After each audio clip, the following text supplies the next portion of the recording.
Let's say it is a woman who that happens to her over and over and over and over again. Not to victim blame, but maybe there's a problem with your decision making or your perception or whatever the case may be, or what initially attracts you to a guy. I think at that point there's a problem with that because I don't know a lot of women who've been cheated on 3, 4, 5 times. I know people who've been cheated on, but if you get cheated on by every person you're with, the only common denominator there is black men and you, and which one is more likely, that every single black man is a cheater, or that maybe you don't have the best criteria? That's a very good point. And what I feel a lot of people lack, not just women, is accountability. And since people don't want to be accountable for their actions, it's always on the other party, no matter what. And when we can realize what we've done wrong, like, of course, nobody can do anything worthy of being cheated on, Like, if you don't want to be with somebody, then leave them. It's not your fault that they cheated. But if you can be accountable and say, okay, I have a problem with selecting men, and I need to select better men for me, and just go out and choose better men or choose men that have different characteristics and traits, instead of choosing the same type of guy over and over again and wondering, oh my gosh, why is this happening to me? Well, you're dating the same dude, basically. Switch it up. Go with another guy. I agree. And I feel that if women could do that, then they would have a better experience with dating in general, with any guy, not just black men. Anybody would have a better experience because men do it too. Men will try to go after, how men are physically, we mainly go after physical features. Baddies. Right. And then we get done about baddies and, oh my gosh, this girl made me pay $500 for all these different things, for her nails and everything, and then she was cheating on me the whole entire time. She had a guy for everything. You know what I'm saying? Exactly. But the thing is that men, I'm gonna say men don't say that about women, but some men do. But we know those type of guys. Those are usually like the incels. Exactly. Like when you see people, females this, that, and the other, like they only want X, Y, and Z. It's like they're an incel, or they're, you're gonna have at least from my experience, a large group of people. Like it's gonna be a very small group of people agreeing with that person, and then you're gonna get a quote tweet talking about that, saying this person is stupid, and it's gonna get double the validation. Whereas something I think is interesting is I think on the topic of like what's hard about being a man, at least with relationships, I think toxicity is way more acceptable in women. I think it's true. No, it's true though, because not just with not with cheating necessarily, because that's a different episode. Watch another episode. but with like, for example, petty, right? I hate the word petty. And the reason I hate the word petty is because I think that it's become almost like a badge of honor these days, which I find really weird. Yeah. Because if I was within a serious relationship with someone, I don't want them to, you didn't, do some small insignificant thing for me, I'm going to ignore you for the rest of the day. And then you proudly boast about that, and everyone's like, yes, sis, girl, and I hoop, and I'm like, but that's literally a toxic trait, though. That's a bad quality. But if a guy was doing that, they'd be like, you're a female, you're not a man. Or they would call them trash. Or they just call them trash. So, and that's the hardest thing as a guy. It feels like you have to tiptoe at times, whether in a relationship, outside of a relationship. At any time you talk to a woman or you talk about women, you have to tiptoe.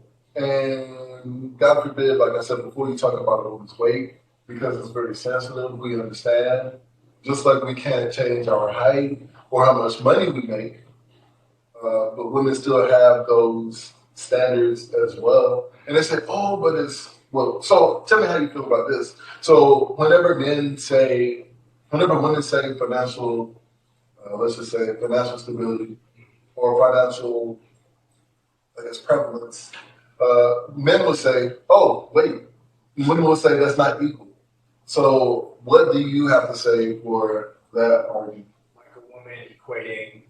Like men equating the woman's need for money, for a man that has money and is, I guess, good with money, versus a man's need to have a woman that's physically in her best shape.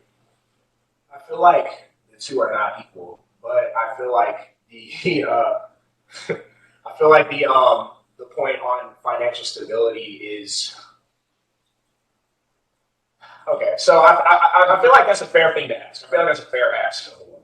We start with that. I think that's a fair ask because I would want the woman who's financially stable. You know, that's what a majority is. 50% divorce rate. Majority of divorces are over financial issues. So I get that.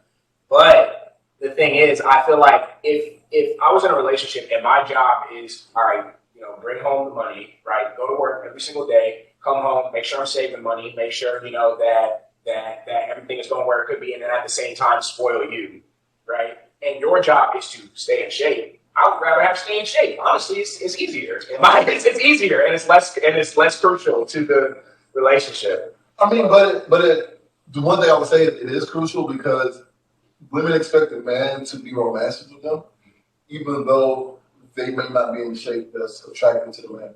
So I feel like that's not fair to a man to say, hey, I want you to hold up your end of the bargain, but I don't necessarily need to hold up mine. I agree. And what I would say about that question is, the question I asked about if financial stability is equal to physical appearance for men and women and men respectively, is that they are different, but they're equal, in my opinion.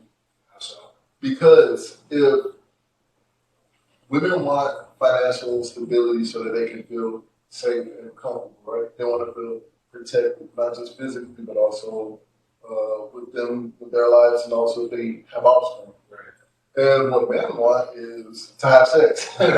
So for a man, even you yourself, if a woman is doing, let's just say, 90% of what you want her to do, but she has gotten grossly out of shape, will you be able to be romantic with her?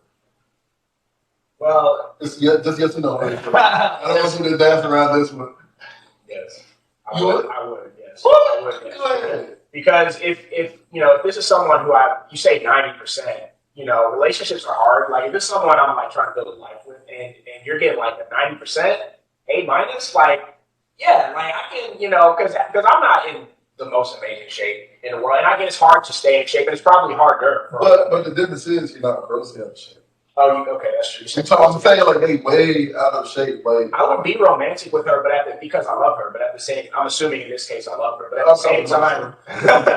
the same time, though, there might come a point where there's room for a conversation. Because if I invite a girl and she's not in model shape, I don't care about that. But we're not talking about model shape. That's what I'm saying. If you're grossly out of shape, I don't know what that is, but like if you're like, you say that she's a ball.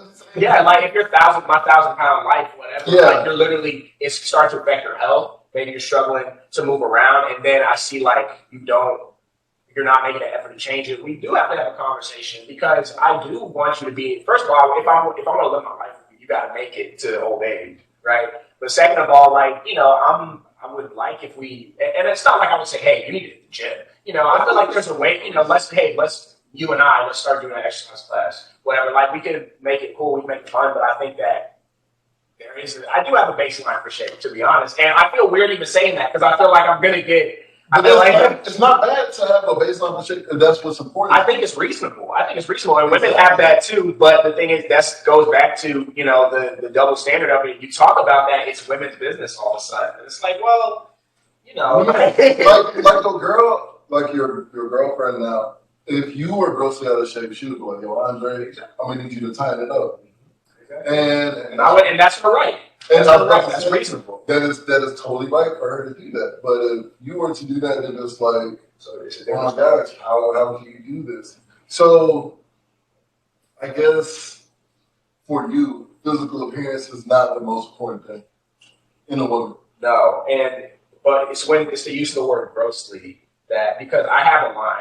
I have standards. One thing about this quick aside, one thing I've always hated, conversation that always comes up in a group of people is always like, so what is at some point, everyone's had this conversation, so what do you like in a woman or a man if you are a woman? And it's always one person. It's always at least one person who's like, I just like personality. No, you don't. Because if someone with a hunchback and one eyeball and buck teeth and a single curly hair on their head came up to you and they were your perfect match personality-wise, there's no way you would ever pursue romantic or sexual relationship with this person.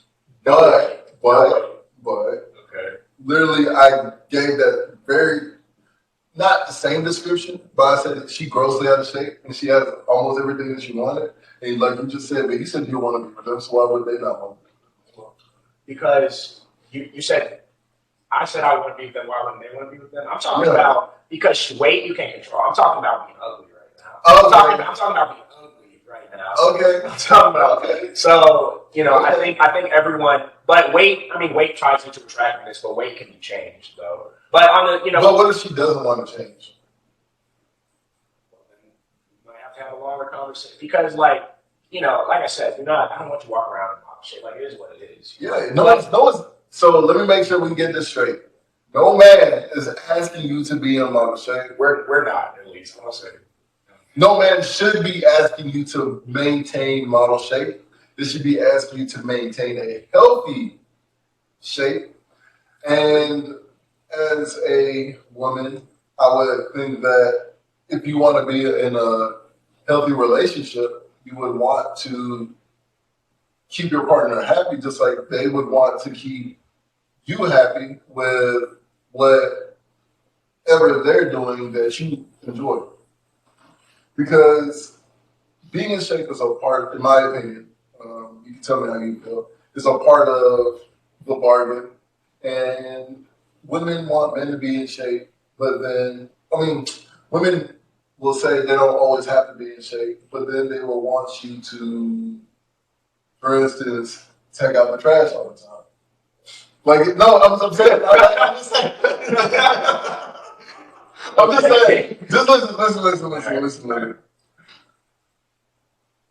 How you not gonna hold up your end of the bargain, which is being one, healthy, like you said, two, remaining at least somewhat attracted to me, and expect me to want to take out the trash. Like, sometimes I might be playing Apex and Legends, and I'm just like, you know what? I'll take it out tomorrow. And then you're mad, like, oh, you never take the trash when I tell you to. Well, you don't.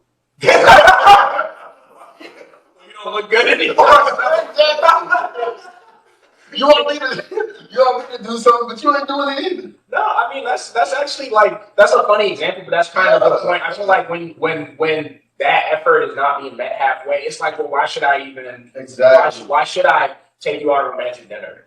Why should I? Because you don't even care if I'm attracted to you. Exactly. Anymore, it's not, and and then it's like, if you want to make it about something like, oh, you don't love me anymore. It's not even about I don't love you, but at the end of the day, let's be honest with ourselves. You have certain expectations physically of me. I've certain expectations because if I look at you and I'm not attracted, that's not something that I think about. I can't think myself into being attracted to you. You either desire someone or you don't.